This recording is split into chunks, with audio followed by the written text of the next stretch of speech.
Voilà, après ce festival de conseils pour la vie ordinaire des communautés chrétiennes que vient de nous donner le pape François en rencontrant le clergé, les religieux, les personnes consacrées, les laïcs engagés dans les conseils pastoraux des paroisses de ce diocèse d'Assise à la cathédrale. Nouvelle étape à la basilique Sainte-Claire. Le pape va aller prier sur la tombe de Sainte-Claire.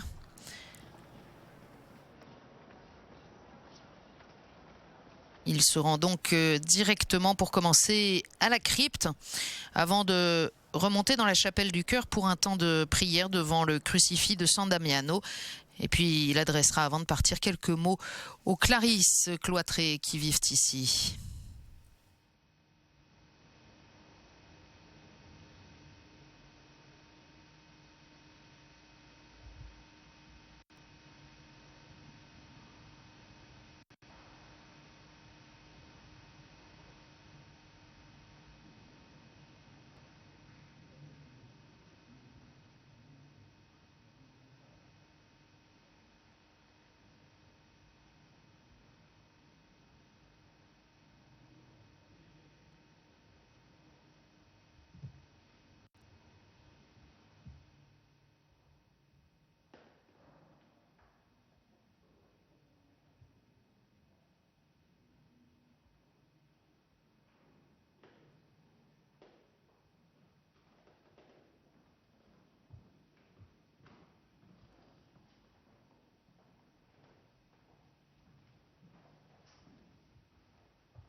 Sainte-Claire d'Assise qui, en 1212, assiste aux prêches de Carême de François Bernardone, enthousiasmée par la prédication et conquise par l'idéal de pauvreté, par la radicalité évangélique portée par François. Elle décide elle aussi de renoncer au monde, quitte sa famille en cachette au soir du dimanche des Rameaux pour rejoindre avec l'une de ses tantes, François, et ses compagnons à la Portioncule.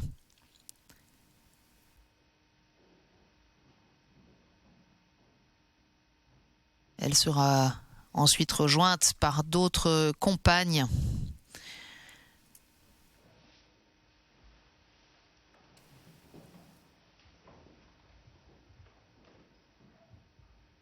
Et c'est l'origine de l'ordre des pauvres dames, les Clarisses.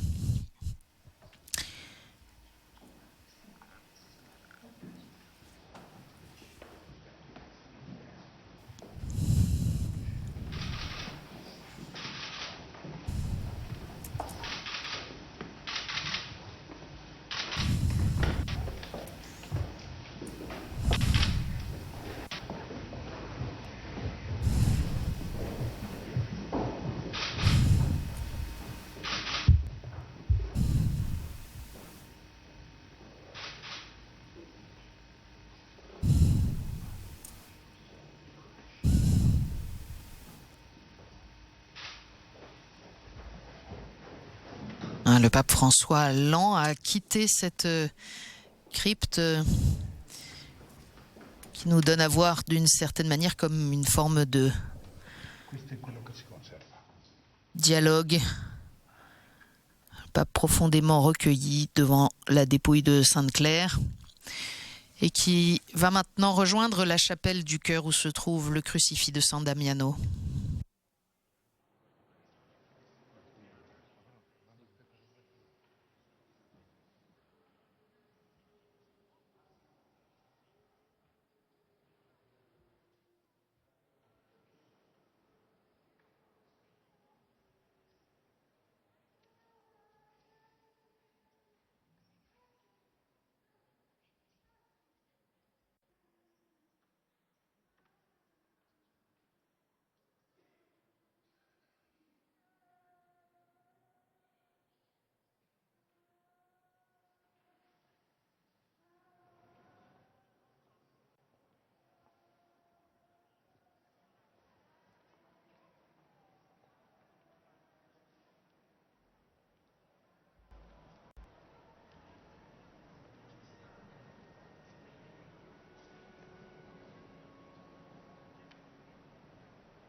Dans le récit de Thomas de Celano, on retrouve ce qui arrive à François qui prie dans cette église Saint-Damien quasiment en ruine.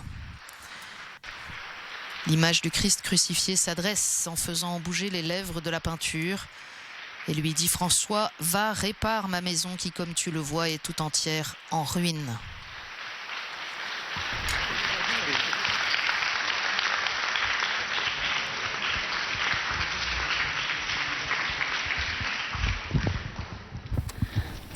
Je pensais que cette réunion était, comme nous avons fait 2 fois à Castel Gandolfo, la salle capitulaire.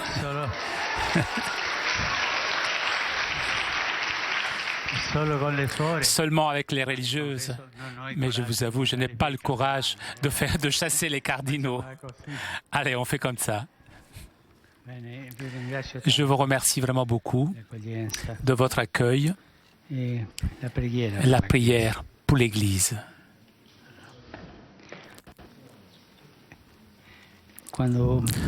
Lorsque une religieuse cloîtrée consacre toute sa vie au Seigneur,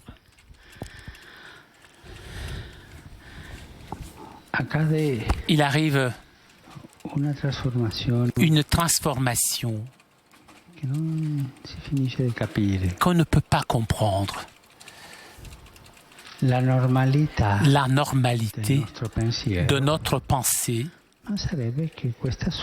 pourrait penser que cette religieuse est isolée, isolée avec l'absolu, seule avec Dieu. C'est une vie ascétique, de pénitence. Mais ce n'est pas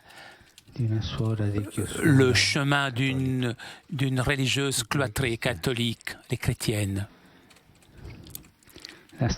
Le chemin passe par le Christ, toujours. Le Christ est au centre de votre vie, de vos pénitences, de votre vie de communauté, de vos prières. Et aussi de l'universalité de la prière. Et par ce chemin, il arrive qui est contraire. Ceux qui pensent qu'il s'agit d'une ascétique, une religieuse cloîtrée, lorsqu'il prend le chemin de la contemplation du Christ, de la prière, de la pénitence avec le Christ, devient grandement humaine. Les sœurs cloîtrées sont appelées à avoir une grande humanité. Une humanité comme celle de la Mère Église. Comprendre les choses de la vie.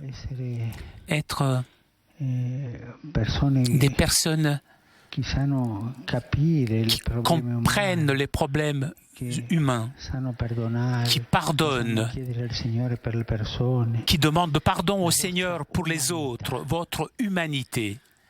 Votre humanité passe par ce chemin, l'incarnation du Verbe, le chemin du Christ. Quel est le signe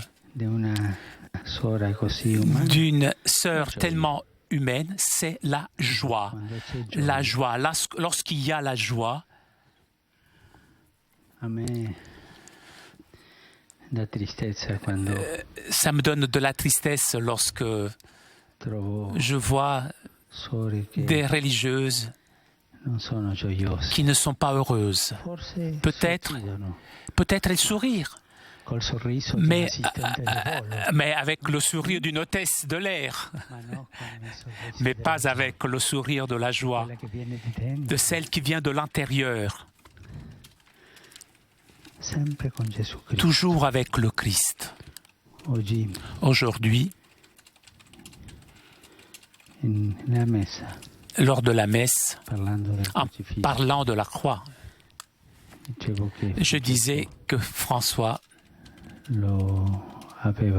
l'avait contemplé les yeux ouverts, avec les blessures ouvertes, avec son sang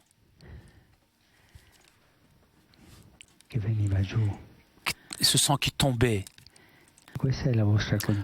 Voilà votre contemplation, la réalité du Christ.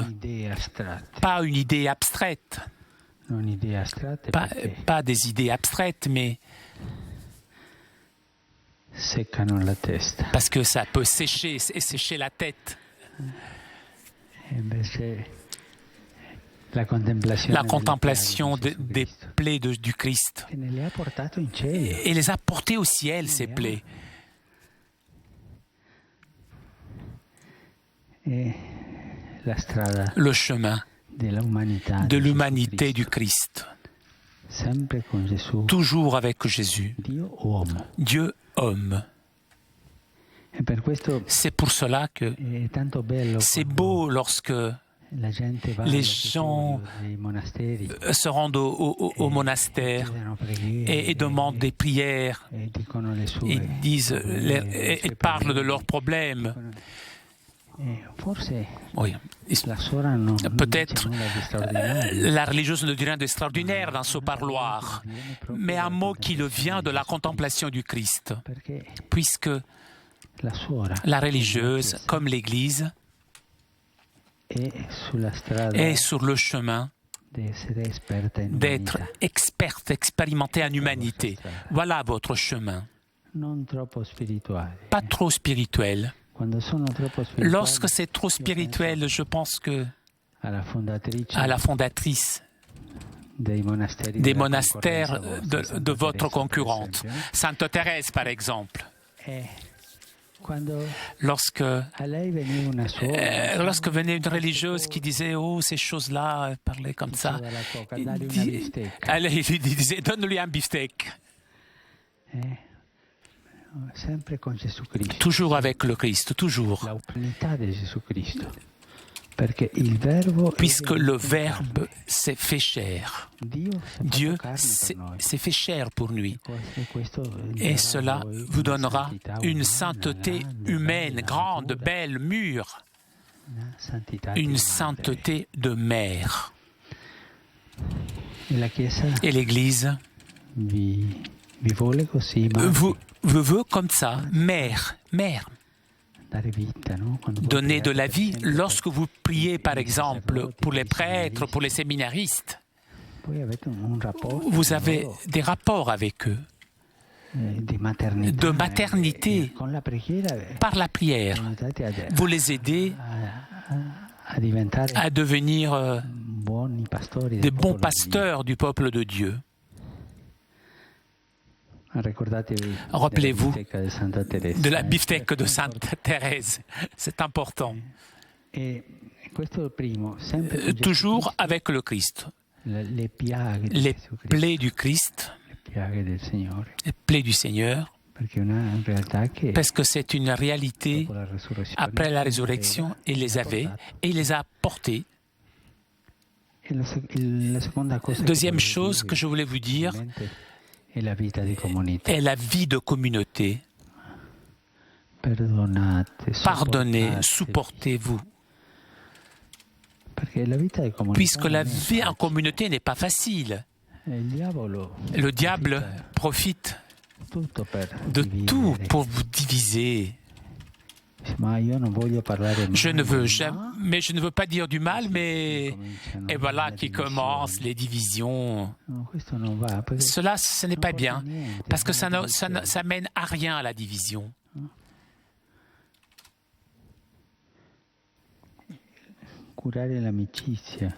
Soignez l'amitié entre vous, la vie de famille, l'amour entre vous. Le monastère, que ne soit pas un purgatoire, que ce monastère doit être une famille. Mais les problèmes existent et ils existeront toujours. Mais comme ça se passe dans une famille, avec amour, on cherche des solutions. Pas détruire cela pour faire solutionner, pour trouver une solution pour l'autre. Ne pas avoir de compétences. Soigner la vie en communauté, puisque lorsque la vie en communauté est de famille, c'est le Saint-Esprit qui est dans la communauté. Ces deux choses, je voulais vous dire. La contemplation, toujours avec Jésus. Jésus, Dieu est homme. Et la vie de communauté, toujours avec un cœur grand. En laissant passer, ne pas se vanter, supporter tout, sourire.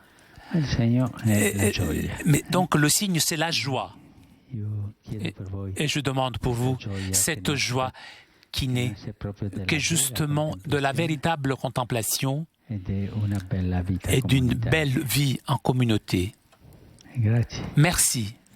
Merci de votre accueil.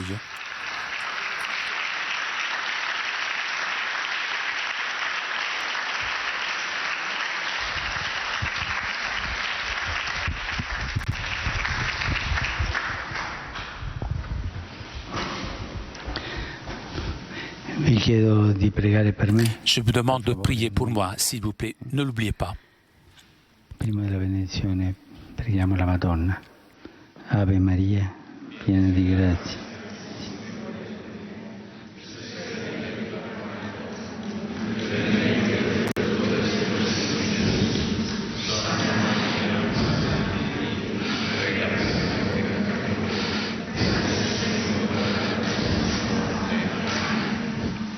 Vi benedica Dio Onnipotente, Padre, Figlio e Spirito Santo.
Le pape François qui s'est déplacé jusqu'aux plus âgés des sœurs Clarisse pour aller les saluer et qui maintenant reçoit une par une les autres sœurs de la communauté.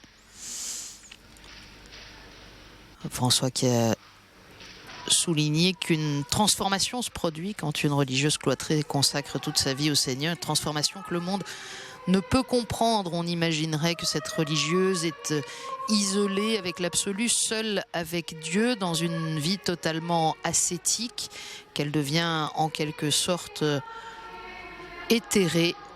Mais en fait, le chemin passe par Jésus-Christ, par Dieu incarné. C'est le Christ qui est au centre de la vie de ces religieuses et elles grandissent donc en fait en humanité.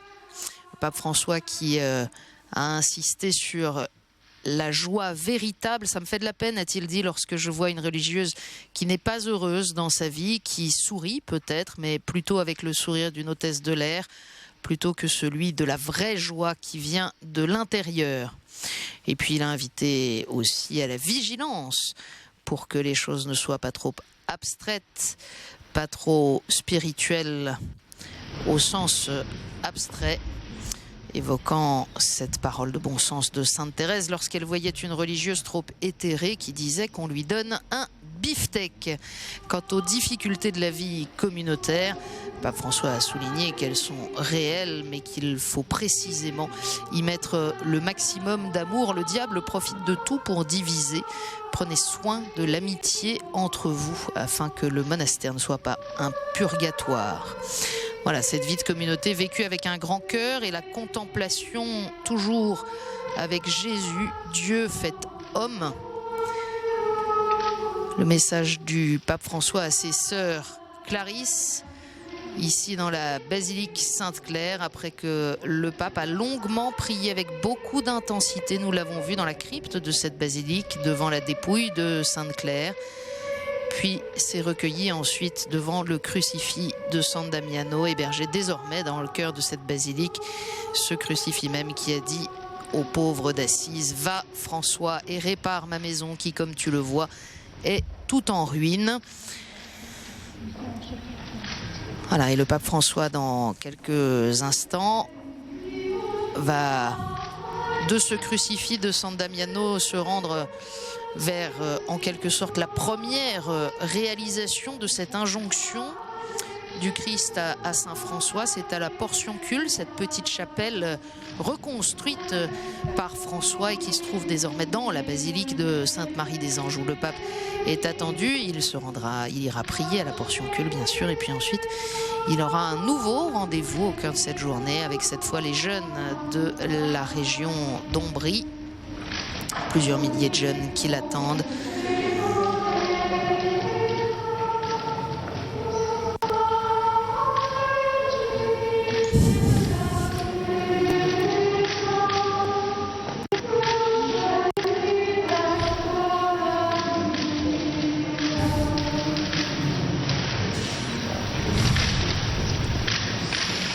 Voilà, à voir la joie et l'affection réciproque entre le pape et ses religieuses Clarisse de la communauté d'Assise. Nul doute que sa demande que les sœurs prient pour lui continuera d'être exaucée.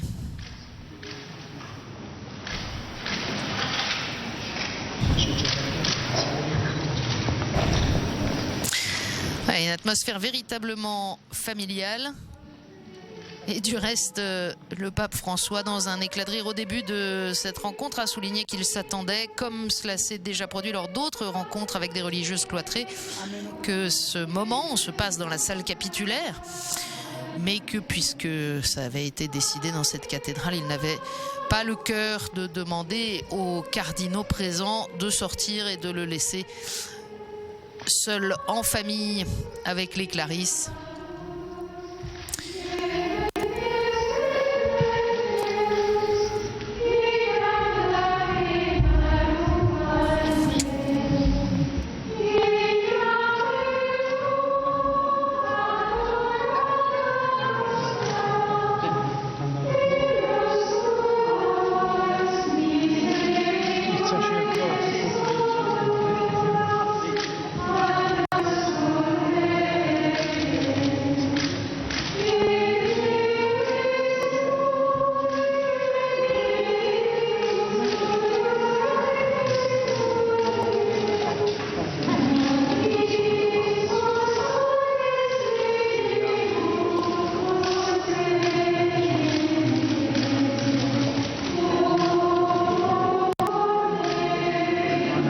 Mettetevi già alle spalle del padre.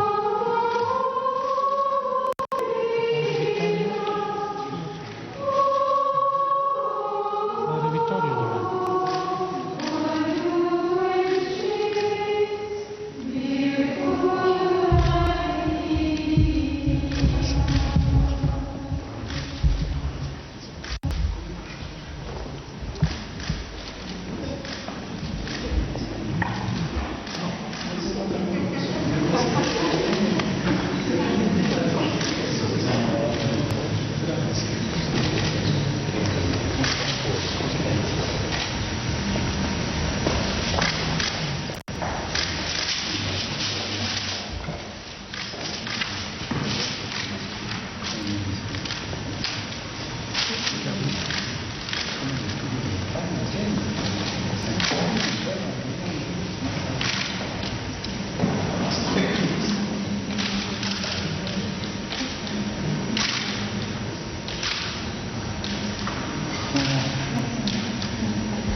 Voilà les présents des sœurs Clarisse au pape François.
Très beau moment de prière intense, d'abord à la crypte et devant le crucifix de San Damiano, puis de joie partagée, d'échange familial entre le pape et cette communauté de Clarisse.